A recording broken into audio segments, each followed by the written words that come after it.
ليكيب السلام عليكم، ان شاء الله كامل راكم بخير وعلى خير.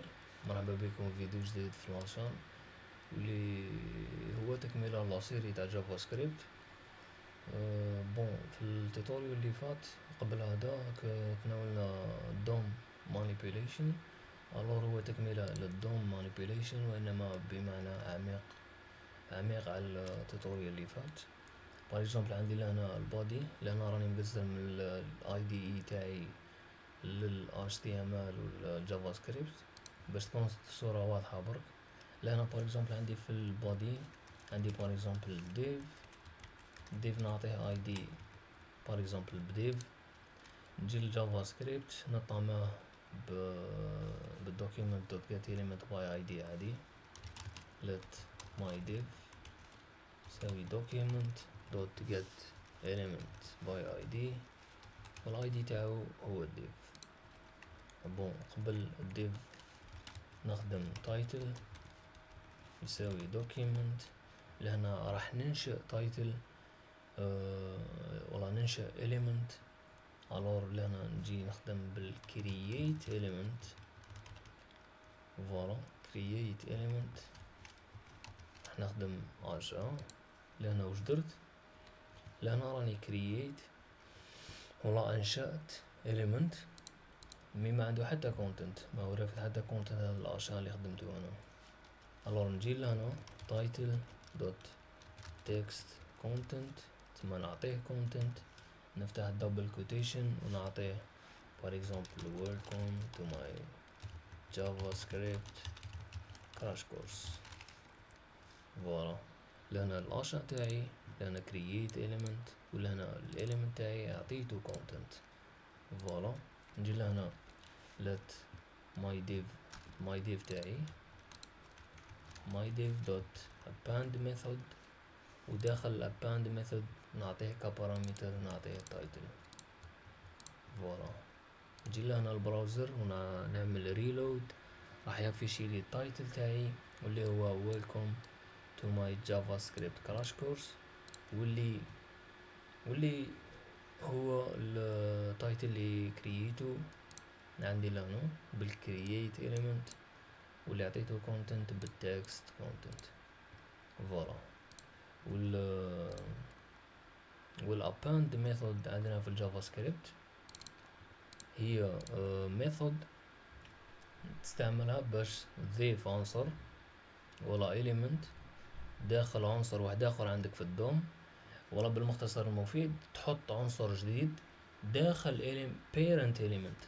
تسمى هذا هو العنصر تاعي title، تسمى حطيته داخل parent element. وشكون البيرنت element؟ واللي هو الديف تاعي، هذا هو الديف. تسمى هذا الديف اللي راه رافد الاي دي ديف، تسمى جيت حطيته لهنا كفاريبل وهو البيرنت تاع التايتل تاعي. فوالا والاباند ميثود تخليك تسمح لك تضيف element كما قلت لكم، تقدر تضيف حتى text. بار اكزومبل لهنا ندير فاصلة نفتح دبل كوتيشن ونمد بار اكزومبل سي شارب كورس. نجي نعمل ريلود عندي فوالا سي شارب كورس واللي هو التكست اللي من وراء الاليمنت. هذا الاليمنت اش ا وهذا تكست اللي حطيته من وراء الاليمنت اللي هو التايتل. فوالا نقدر نضيف تكست واحد اخر بار اكزومبل بايثون كورس.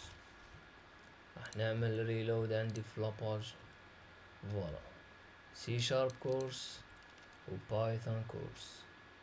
فوالا وش نفهمو لهنا؟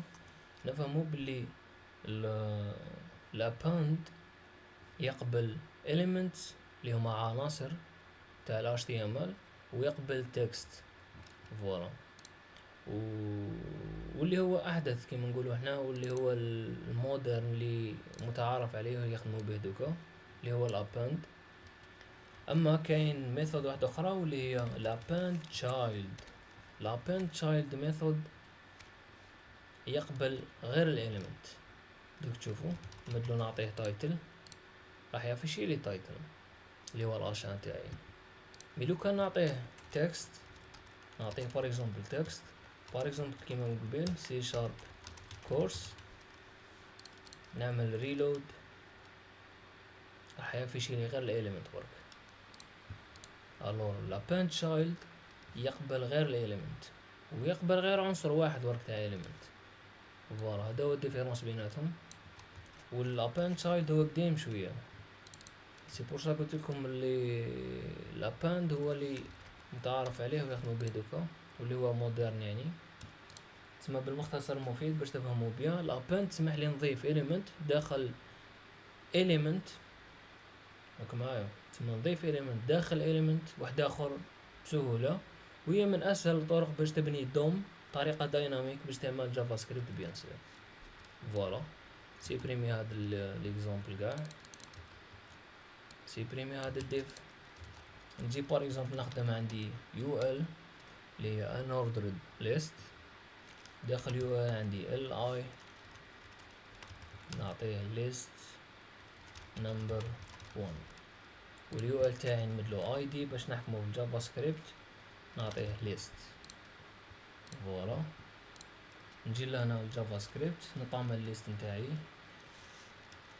let list نسوي document dot get element by id، والاي دي تاعو اللي هو الليست عندي لهنا في ال HTML.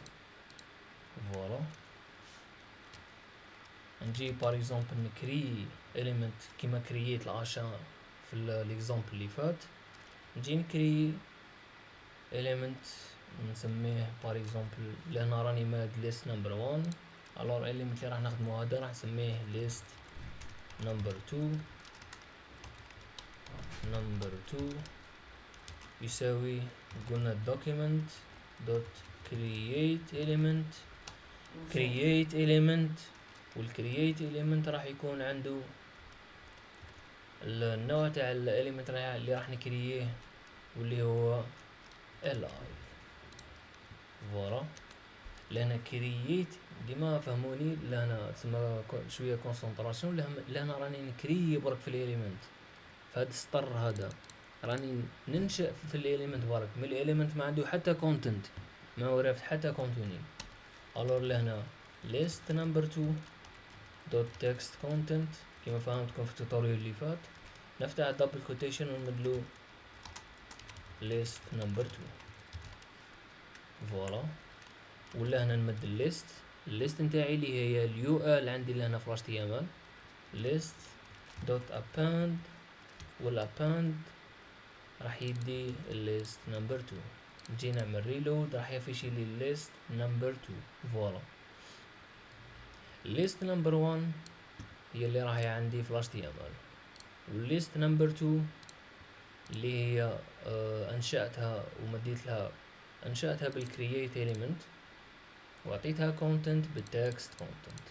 نقدر نضيف element واحد اخر for example let list number 3 يساوي document dot create element li list number 3 dot text content يساوي list number 3، وبالاppend method نضيف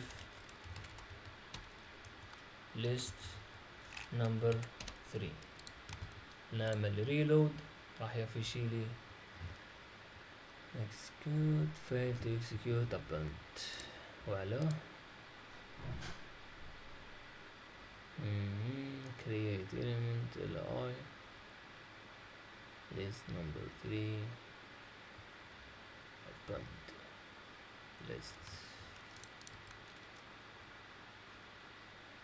justement parce que ما كان حتى error mais bon list number 3. فوالا فوالا هكذا نقدر نسيبريمي الليست نتاوعي كيفاه بالريموف list dot remove function. فوالا هنا remove function راح تسيبريمي لك قاع الليست نتاعك. راح نحيها، راح نعمل list number 3 دوت ريموف. هنا راح ينحي لي list number 3. فوالا نقدر نمحي list number 2 تاني. دوت ريموف، نعمل reload list number 2 تتنحى وتبقى غير list number 1. فوالا كيما نقدر نضيف button عندي لهنا في HTML. button سميه par exemple add element. فوالا نجي لهنا نمد function add element يساوي function، وداخل الفانكشن سي جوست نكوبي ونحط نفس الخدمة اللي خدمتها باش نكري شحال من element. فوالا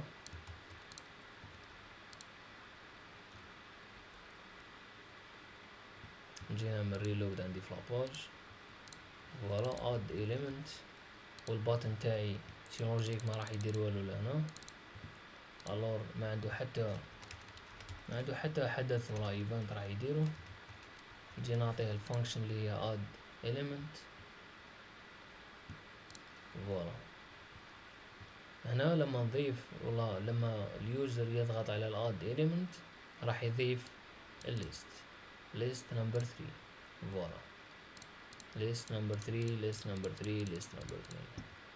فوالا نقدر نشوفو مثال واحد اخر بار اكزومبل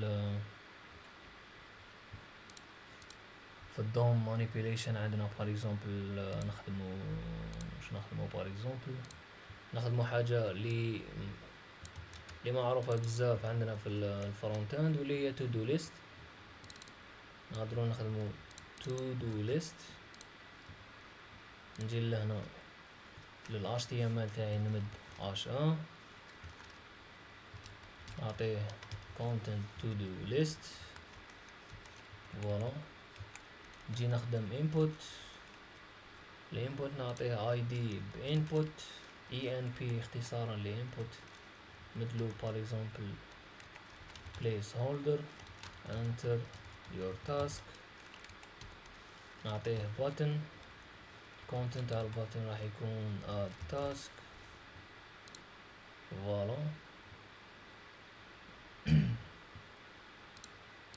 راح يكون عندي العشرة to do list، الانبوت والاد خلوها add برك. فوالا نجي للجافا سكريبت نتاعي. الانبوت عنده سي بون. فوالا نجي نطامع الانبوت تاعي، نطامع الباتن، نعطيه الايفنت هاندلر في اللي يدي في الباتن يدي اون كليك. فوالا واللوجيك تاعنا كما راح يكون مبني على الاد باتن. ثم نخدم function add task، ولهنا نخدم اللوجيك نتاعي. الحاجة الأولى نطمع let input task يساوي document.getElement by id. وش راني عاطيه هنا لهنا؟ عاطيه الاي دي تاع input. الو نجي نعطيه الاي دي نتاعو. فوالا نجي تاني نطمع الفاليو تاع الانبوت نتاعي let input value يساوي input task dot value. ثم اليوزر لما يكتب لهنا، سامحوني، لهنا اليوزر لما يكتب في الانبوت هذا هو الفاليو. الكونتنت اللي يكتبه اليوزر داخل الانبوت تاعنا هو الفاليو هو اللي نحتاجوه. فوالا نرجع عندي للكود كما قلت لكم. عندي الانبوت تاسك جبته باي اي دي عادي get element باي اي دي، ومن بعد نطامع الانبوت فاليو اللي سميتها لهنا input value. منين جبتها من الانبوت تاسك دوت فاليو. فوالا دوكا واش نديرو، نروح نطامعو الليست، نجي نخدم ul unordered list، وداخل ul نعطيه id to do list. فوالا نجي لهنا نطامع الليست نتاعي let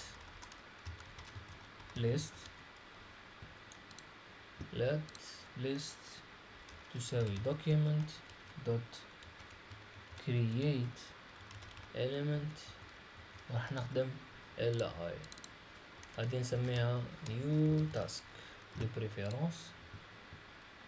فوالا ولا هنا new task dot text content شو يساوي نعطيه new task تاعنا، تسمى تاسكات اللي راح يكونوا لهنا هما راح يكونوا التاسك، تسمى الفاليو اللي راح يكتبوا لليوزر تاعي، تسمى الكونتنت اللي راح يكون تاع التاسكات نتاعي منين راح نجيبهم من الانبوت فاليو. والانبوت فاليو وش هو؟ اللي هو الانبوت تاسك دوت فاليو، كما فهمتكم في اللي الانبوت فاليو هو اللي نحتاجوه. فوالا هكذا اللوجيك كامل راهو واضح. فوالا نعمل ريلود عندي، لما نكتب ونعمل اد سي لوجيك الاد باتن مش راح يخدم لانه ما عطيتهاش اون كليك في اون كليك عندي لهنا اد تاسك. فوالا كما فهمتكم لهنا لات نيو تاسك، ثم التاسكات نتاعي مين راح نجيبهم من الانبوت فاليو. فوالا بار اكزومبل نجيب تاني ال const، نخدم الفاريبل تاعي تاع list سوي document dot get element by id اللي هو to do list تاع اليو ال نتاعي، لان اليو ال راني عاطيه id ب to do list. فوالا ولا هنا list dot append، ولا هنا في الاباند راح يدي new task. فوالا الو نرجع نعمل ريلود عندي في لاباج، نمد بار اكزومبل running at 6 am، نعمل add راح يعمل لي التاسك تاعي الاولى. بار اكزومبل عندي بار اكزومبل going to gym Friday morning، نعمل add راح يضيف لي التاسك تاعي دوزيام. نقدر نضيف تاني بار اكزومبل reading Quran at night، نعمل add راح يضيف لي شحال من تاسك قد ما حبيت انا سي لوجيك. فوالا هنا ثم ضفت الانبوت فاليو تاعي، ثم اليوزر اي فاليو تاعي راح يضيفها لهنا، ولما يضغط على الاد راح يعمل اباند، ثم ال اي هذه راح يضيفها كما قلت لكم بالاباند، والاباند تخليك تضيف element داخل parent element. هذو التاسكات هم عبارة عن واش؟ هذو التاسكات عبارة عن li عن list create element راني نكريف element اللي هو li، وال li هدي هو النيو تاسك، والنيو تاسك هو الاليمنت اللي راني نضيف فيه داخل الليست، تسمى هذا ال li وهذا اليو ال. فوالا هنا باش تكونوا فاهمين طريبيا وش رانا نديرو. فوالا لهنا نقدر تاني نستعمل الريموف فانكشن اللي ديناها في الاكزامبل اللي فات. لهنا بار اكزامبل نجي نخدم button let btn يساوي document، ونخدم element dot create element، نخدم button، ولهنا البutton dot text content نعطيه delete، ولهنا button نعطيه event on click، ولهنا نعطيه arrow function، ولهنا راح نخدم اللوجيك تاع البutton تاعي وش يدير. فوالا ثم داخل الفانكشن اللي هي arrow function ولا anonymous function ولا كل واحد كيفاش يسميها، هنا اللي راح نخدم ثم الخدمة والله تاع البوتن تاعي وش راح يدير، ولا الفانكشناليتي تاع البوتن تاعي وش راح يدير. فوالا لهنا بوتن ولا list عفوا، لهنا list دوت remove function واللي هي نفسها اللي ديناها في الاكزامبل اللي فات. فوالا لهنا list دوت append، و append راح نخدم البوتن، احنا في شي البوتن داخل الليست. فوالا لهنا لما نعمل ريلود عندي في لاباج، فوالا نضيف تاسك for example running at 6 am، نعمل هنا راني مزومي برك سامحوني دقيقة. فوالا append list. فوالا لهنا كل قدام كل تاسك عنده delete تاعو، ثم نجي بار اكزومبل نكري شحال من تاسك list دوت remove function list. فوالا هنا نيو تاسك عفوا، هنا ماشي list نيو تاسك. فوالا نجي نخدم تاسك جديد بار اكزومبل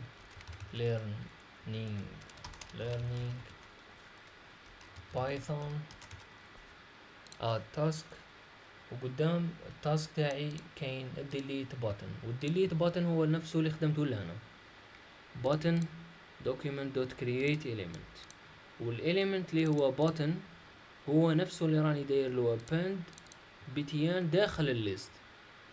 فوالا هذا هو كان انا باش تفهموا اللوجيك طريبيا list dot append. فوالا لهنا new task dot append، نعمل reload. فوالا كيف لهنا بار اكزومبل learning python، نزيد واحدة أخرى بار اكزومبل running at 6 am، بار اكزومبل reading book a book. فوالا نسيبريمي بار اكزومبل learning python، راح يسيبريمي لي learning python، سيبريمي reading a book سي بون reading a book، running at 6 am سي بون. فوالا نقدر نضيف ثاني فانكشن واحدة أخرى، شوفوا هي داخلة في اليوزر اكسبيرينس لتجربة المستخدم. درك اليوزر تاعك لما يضيف تو دو ليست قصدي تو دو ولا مهمة داخل تو دو ليست عندك، فور اكزومبل يضيف running at 6 am راهو ضافها، running at 6 am راح تبقى لهنا كفاليو لهنا داخل الانبوت. نقدر نحيها، نجي نخدم فانكشن نسميها clear input data، ولهنا راح نطامع الانبوت نتاعي اللي هو هذا هو، نعمل له copy let input task ولا هنا input task dot value راح نخليها string فارغ. نعمل copy للfunction name ونعيط لها لهنا. ثم لما ينفذ الفانكشناليتي هذه كامل راح ينفذ لي الكلير input data، والكلير input data وش تدير؟ راح يفرغ لي الانبوت فاليو، الانبوت تاسك دوت فاليو. فوالا هنا لما نضيف for example learning C# language add شتو هنا بلي فرغ لي الانبوت نتاعي، وهذه داخله في تجربه المستخدم اللي هي اليو اي اليو اكس. فوالا لهنا نضيف شحال من تاسك. فوالا نقدر نسيبريمي تاسكات لما نكملهم.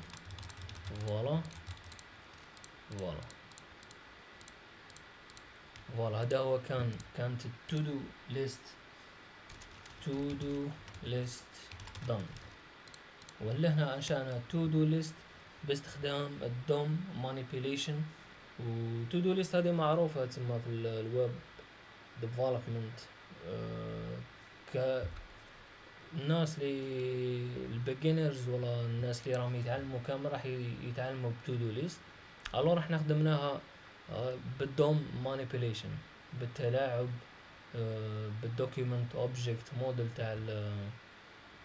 تاعنا عندنا في الابليكيشن هذه. فوالا جاسبر كان افادكم الفيديو، وما تنساوش البراكتس بزاف هو اللي راح يديفلوبي لك السكيلز تاعك، سواء في الفانكشناليتي تاع الكود تاعك ولا في تخمام يعني اون جينيرال. فوالا هذا هو كان الفيديو تاع اليوم. و نورمالمون في هذا التوتوريال نكون كملت مع الدوم مانيبيوليشن ونروح لحاجه لتوبيك واحد اخر في الجافا سكريبت. جاسبر كان افادكم الفيديو، وربي يوفقنا ويوفق الجميع، والسلام عليكم.